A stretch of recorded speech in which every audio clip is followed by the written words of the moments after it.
Hi, Janelle Schaefer here with Sheep Hill Herbs, and it is a beautiful fall day. Welcome to another video.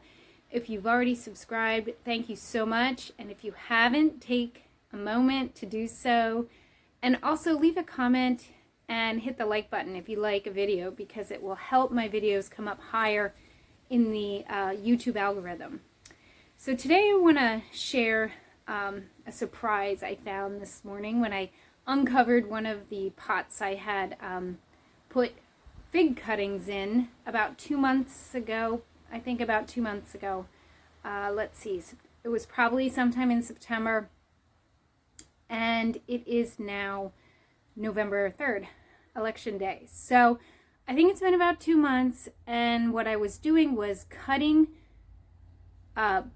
or trying to propagate from a fig bush that I have, and I'm calling it a bush because it really became a bush. And this year I had probably at least 10 figs on it. This was a fig, small little plant I planted a few years ago, and now is bush. And I wanted to make some more figs. So I want to show you what happened and kind of explain how you can do this, even though it is fall and you probably aren't going to do it right now, but you'll keep it in mind.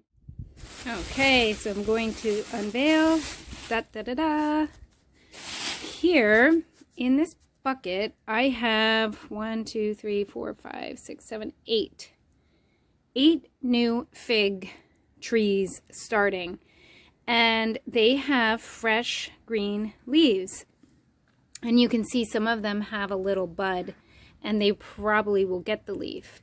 So what I did was I cut a small branch about 5 inches, like the span of my hand, off my old fig tree, and I'll go, or fig bush, and I'll go up and show you what that one looks like. And I read that you're supposed to cut right above a fruit. Or no, I'm sorry, you cut on a branch that has a fruit. So let's say the fruit would have been like, you know, here. So I cut below the fruit, and I gave myself about, 4 or 5 inches above for these new trees to start. So they are, you can see they're not that tall, not that big. Maybe the tallest one is about 6 inches. So then basically the instructions I followed said to take your soil and just stick your branches into the soil and cut off the little leaves that were growing to give more energy to the root. So there were no leaves on here, and I had cut off the fruit. So basically I just put a stick into the dirt.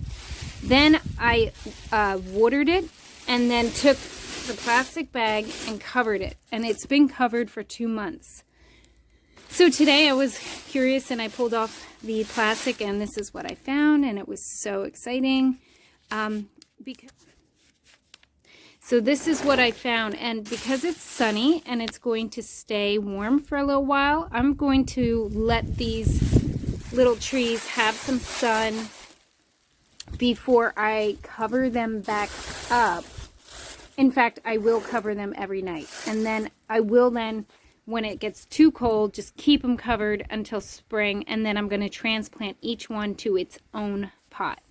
So I'm going to go take you up to my fig bush. Okay, so here is my fig, what I'm calling a bush, because it has sprouted into numerous stems. There's like 1, 2, 3, 4, 5, 6. And that's because when I transplanted it, I thought it died, and I cut it back, and then each year it kept coming back, and now it's more like a bush than a tree. So it has lost pretty much its leaves. There are some still here, but I basically pruned it back from the branch pieces that had a piece of fruit. And then this might even bush out more and create more branches because of the pruning. But I just wanted to show you how big it is. It is probably not even 4 feet, 3.5 feet tall. And like I said, it had about 10 figs. And I've been growing it, I think, about 4 years. So that sounds slow and long, but I've had figs, early on. So this has fruited early, and if I had it in probably even better soil, it would probably be fruiting even more. So I'm really excited to plant my other figs. And if you have experience with this, if you have experience with planting figs or growing figs, I'd love for you to share below. And because I'm actually kind of still a novice at this, but I do have a lot of experience with cutting plants and transplanting them and moving them. Just not this, the fig project is kind of a new one. So I'll have to have a follow-up video in the spring and show you how my figs are doing.